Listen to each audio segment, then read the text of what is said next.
బెంగ పెట్టుకోకమ్మా, వచ్చి నా వీపు మీద కూర్చో అన్నారు. అంటే అమ్మ చూసిందిట, పక్కున నవ్వింది. వానరుని యొక్క చేష్టితమును బయట పెట్టాడో. ఎందుకని? అప్పటికి స్వామి చిన్నవారై ఉన్నారు, పిల్లంత వారై ఉన్నారు. అమ్మ వచ్చిన వీపు మీద కూర్చో అమ్మా, 100 యోజనముల సముద్రాన్ని దాటించి ఆవలి ఒడ్డుకు తీసుకెళ్లి ప్రస్రవణ పర్వత శిఖరముల మీద కూర్చున్న రామచంద్రమూర్తి యొక్క పాదార విందముల యందు సమర్పించి కృతకృత్యుడనవుతానమ్మా అన్నారు. అంటే అమ్మ నవ్వి ఓ మాట అంది.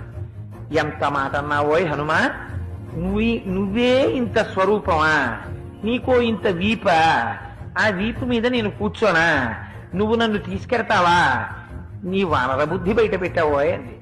అంటే పాపం అంతకు ముందు ఎవరి చేత అధిక్షేపింపబడి ఎరగడు మహానుభావుడు. అంత మాట నేసింది అమ్మ నన్ను. ఇదే నా స్వరూపం అనుకుంటోంది, నా స్వరూపం ఏమిటో అమ్మకి చూపించాలనుకున్నాడు. మెరుమందర సంకాశౌ భవౌ